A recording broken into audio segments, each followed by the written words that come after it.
Welcome back to Z-Man's EDC. If you're new, welcome on in. I am a knife and gear review channel. And if you're coming on back to revisit, welcome back, guys. Today, we're going to take a look at these Tucson knives.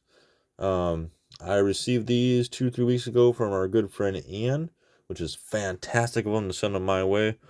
So, I want to say I had initially intended on reviewing each one separately. Unfortunately, I was not able to do so due to things I've got going on in my personal life, which some of you are aware of. I'm not going to go into right now, though. I've been tied up and busy and trying to do what I can and get out as many videos and much content as I can, which hasn't been a whole lot. I appreciate you guys that are sticking around and still supporting me, even with the lack of content and me being here. But today, what I want to do, because I want to get these back to Ann before I go on a week-long vacation next week to Pennsylvania. And before the holiday, I want to ship these back to him. So we're going to do just a quick overview of all 6 and kind of do a quick rundown of each one. I won't go into too many specs as far as measurements, just because that takes a lot of time. But I'll just kind of run down how I feel about each one and the design of it.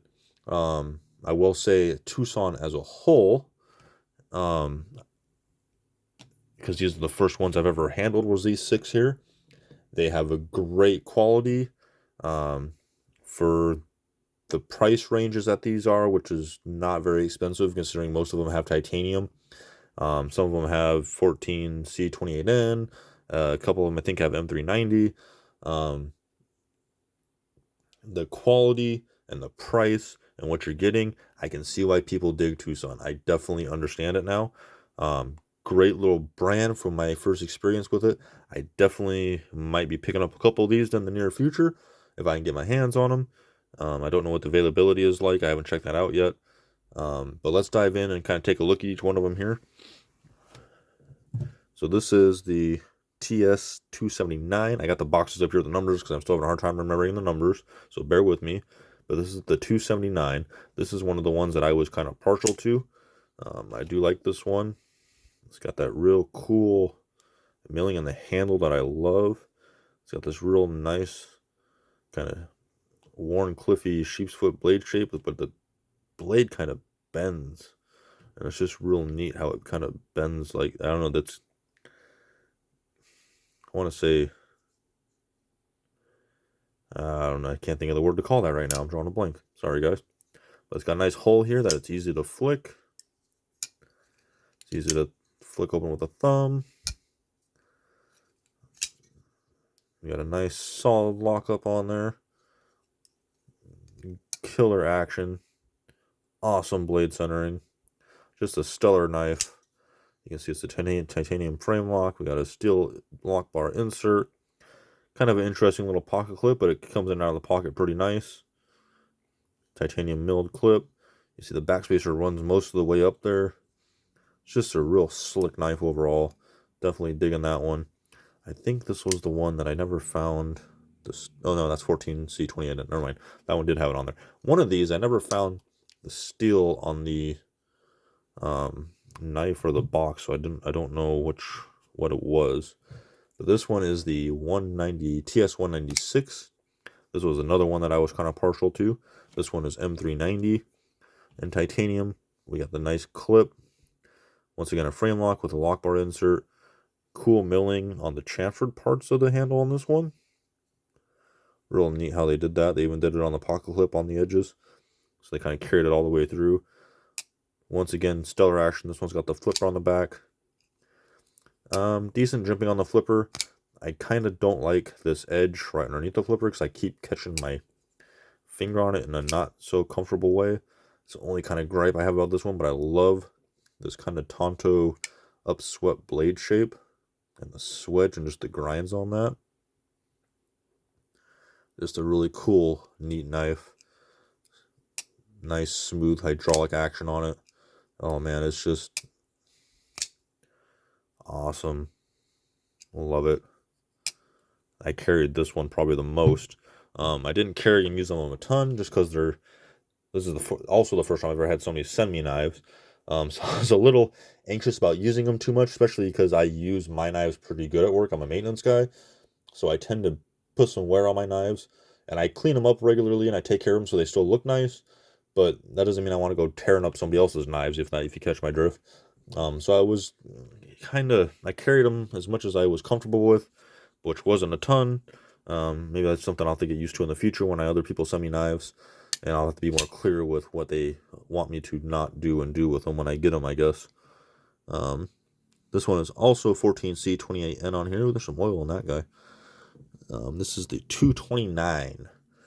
This one, it's got the same quality build and materials as the other ones, and man, is it a guillotine front flipper. As you can see, gotta get in the camera, Zach. But it's a front flipper, same quality build, same kind of stuff. But I don't particularly care for the overall aesthetics and blade shape of this one. It is just a weird blade shape to me. The way it's so skinny back here and gets fat up there, I just don't like it. Don't care for that too much.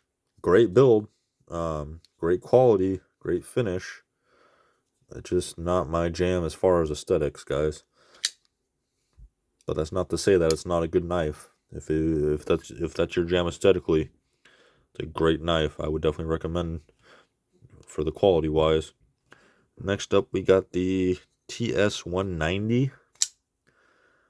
This one I think is the one. No, that's got the 14C28, and one of these didn't have the blade still on. I don't remember which one it was.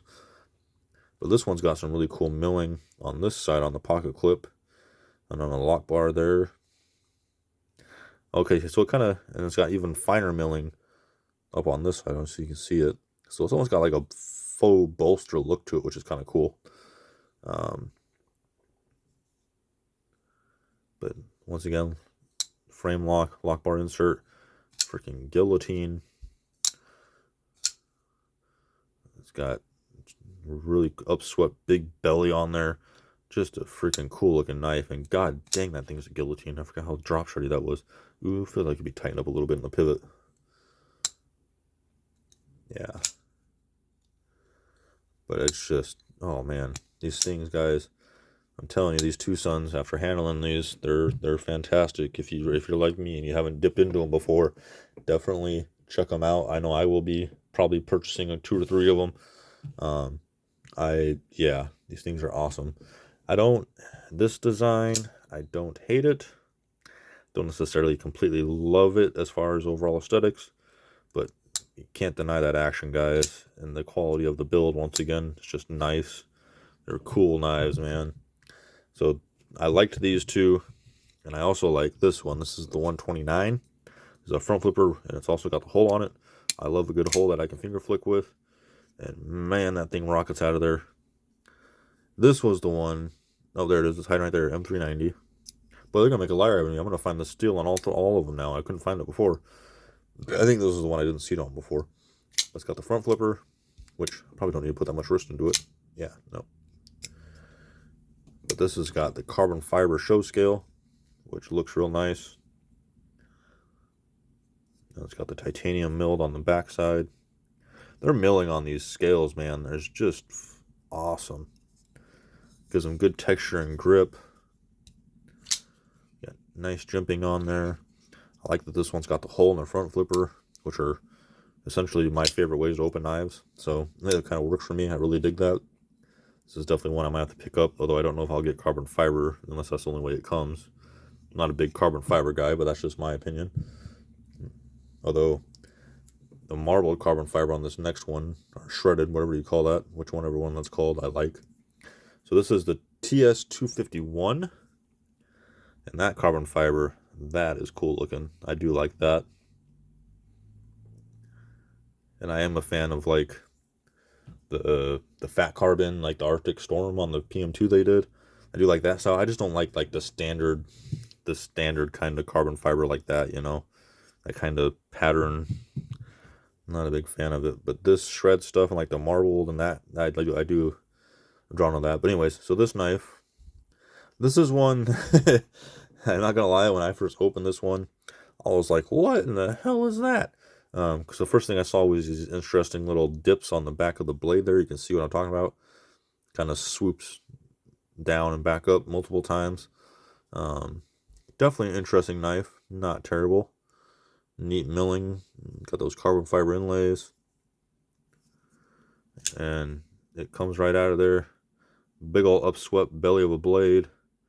Reverse Tonto style. Man, the thing is just... I don't know. It's not terrible looking, but oof, the action though. Just not for me. That action though. My God. I mean, I'm not even trying to like shake it or anything. It just goes. It just goes, guys. Like, it is ridiculous.